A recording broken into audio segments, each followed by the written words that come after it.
"Who are you?" I asked. "A teacher," he replied. "A teacher of what?" "Mysteries." "And where do you teach?" "Here." "In the desert?" "What a better place to find the truth with no distractions." "In a school." "Some would call it that," he replied. "And who are your students?" "Seekers of truth." "How do they know to come to the desert?" "Word of mouth. An encounter. If it's meant to be, it just happens in the encounter, as in this one." "As in this encounter?"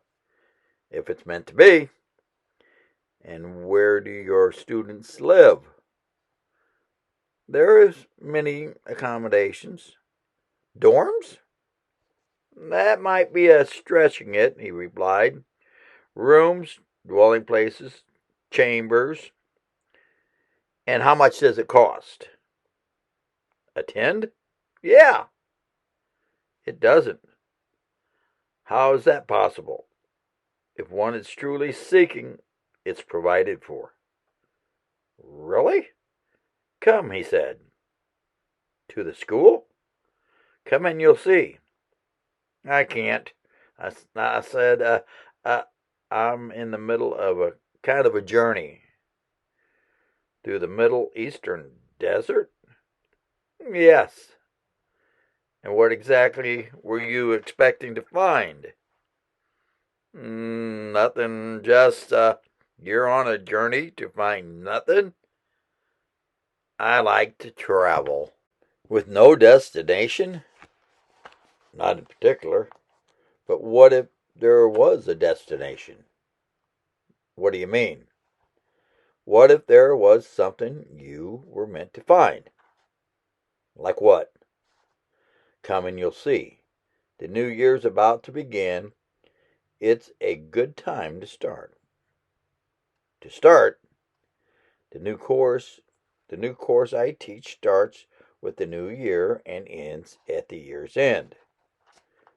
"I can't." "Of course you can." "I mean, I don't know what I would." "You will," he said, "if it's meant to be." That's how it all began, an unplanned encounter in the middle of the desert.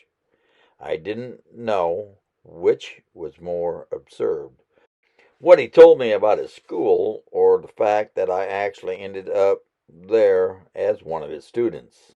And I can't say exactly what it was that led me to take that step. Perhaps it was the thought that if I didn't do it, I would always wonder what it would have been like to have done so, and regret having not taken that chance.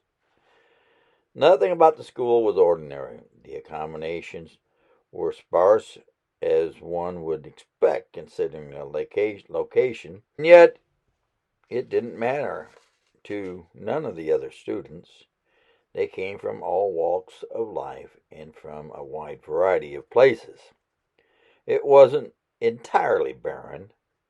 There were carefully maintained gardens of trees, plants, vines, and flowers. And then there were the people of the surrounding region, the nomads, the shepherds, and many desert dwellers who lived in tent encampments or tent villages that dotted the arid landscape. About an hour's walk from the school was a small city. On occasion, I would go there, as would others from the school, and purchase goods to observe, and then, when appropriate, to seek to apply the lesson given.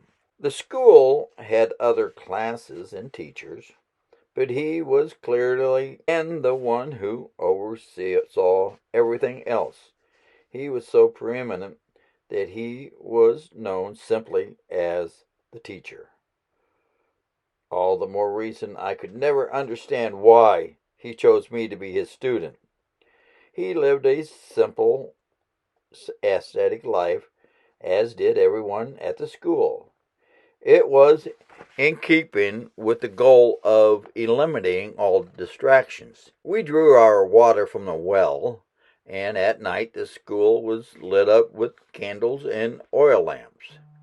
It was as if we were all transported back into ancient times.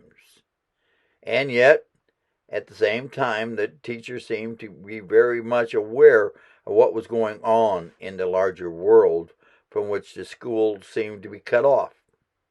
Nor was he averse to making use of any tool or any service of the modern world that would serve the purpose of his teaching. As for the teachings themselves, they were no less ordinary than the school in which they were given. Most of the classes I was given consisted of just me and the teacher. There was no set time or place. They could take place early in the morning, in the middle of the day, or late at night, or in the desert plains, on a mountain top, on the hills, or in oil-lit chambers, while overlooking the tent villages, or while journeying through the desert on a camel. There were times when the teacher would be triggered or initiated by the surroundings or by something we happened to see, or at least it seemed that way. I could never quite tell if the teaching was based on the surroundings or the surroundings on the teachings. And there were some teachings that came about in response to one of my questions. Each teaching would impart a mystery or truth. Some mysteries would build upon other mysteries or together form a larger mystery. At the end of each teaching, he would give me an assignment, a mission to apply what I learned to my life that day. I kept a journey in which I wrote down what he taught me and our conversations as best as I could remember them.